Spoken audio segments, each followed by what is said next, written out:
the savage mind concept. It's something that I've created, something that I have come up with for throughout this podcast. And the definition of a savage is not domesticated or under human control. The other definition is lacking the restraint normal to civilized humans. So what the savage mind means and where it came from was not letting others influence your thought process, being true to yourself and not striving for societal norms and blocking out what the societal norms are and living, creating your own path, thinking your own way, being individualized in how to get to your goals.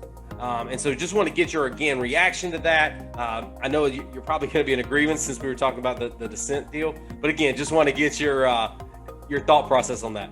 Yeah, I love it. I as you would expect from hearing me talk, it takes courage to have that mindset.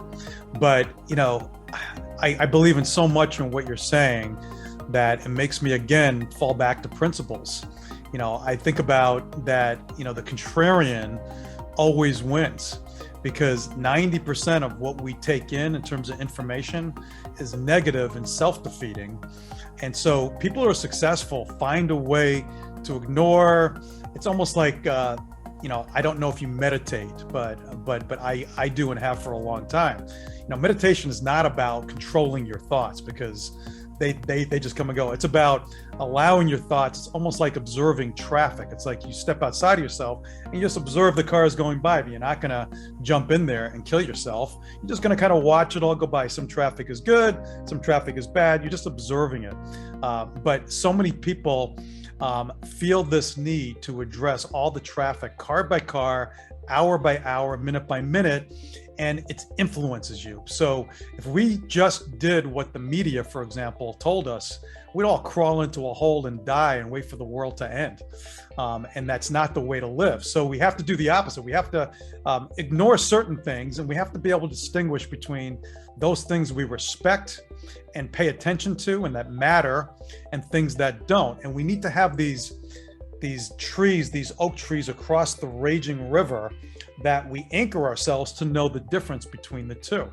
There's all sorts of quotes on that I won't get into, but the concept is that to be that savage mindset, to be that savage, you have to make the decision, the choice, to first of all become self-aware, to know who you are, what your values are, your big why, and stay true to that. That's one.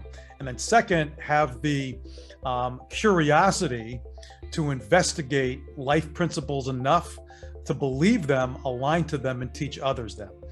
So for example, one of the life principles I've learned is simply the whole concept of, the Eastern concept of yin and yang, having the right amount of chaos and order in your life. And when things are feeling too comfortable, time to stir it up. If things are out of control, time to put some structure to it, and living on that line in the middle of the two.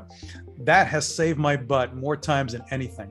My wife and I, about every time we feel like we have everything under control and life is good and we feel great, one of us will say to each other, we need to do something to mix it up. We need to do something different. We need to do something disruptive. And we've done that. We've got all these things in our past that I can share at some point about all these decisions that we made to do that. So, you couldn't be more right. Having that decision, making that choice to be a savage, doesn't mean you hurt people. It's just the opposite. It means that you're making this commitment to being curious and fully exploring both things, both goalposts. If you want to kick the ball through the goalpost, use a sports side. It's goalpost one is I got to continuously investigate my own journey, what makes me tick, my why, my values. And to the degree I can live in alignment with that and be authentic, good things are going to happen. And then the other goalpost is outside of me, I'm just a speck. We're all hurtling through space at 80,000 miles an hour. Who are we? We are everything and we are nothing at the same time. So exploring, okay, well, if that's true, how do I make some sense of that? Well, there are principles. The universe teaches us that. The greater powers, whether you believe in God or not, there are instructions. Nature is a math formula of everything.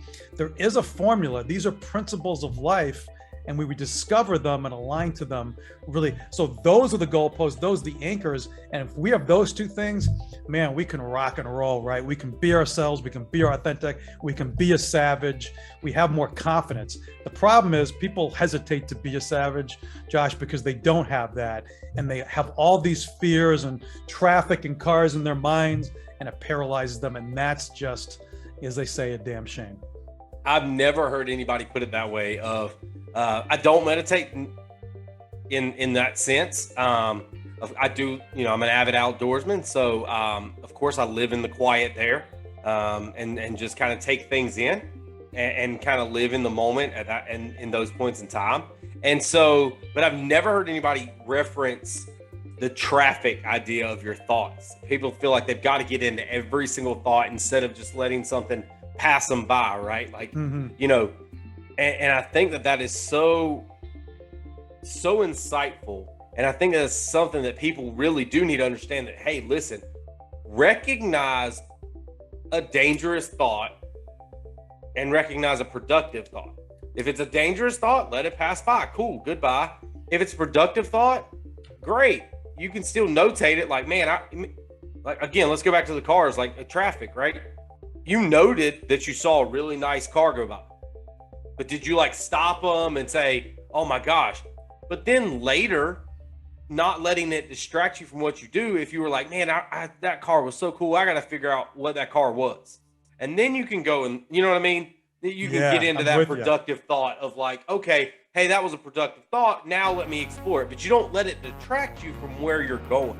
But one of the big things that I kind of talk about in with the Savage concept, Savage Mind concept, is that organic journey that you're on. It's like what you're talking about, yin and yang. It's that organic journey. It's like, I don't have this plan of, oh, all right, I'm going to go and start this business, and that's the only business I'm ever going to run for the rest of my life. It is, all right, this is what I'm doing today. I'm going to go work at this business. I'm going to do this.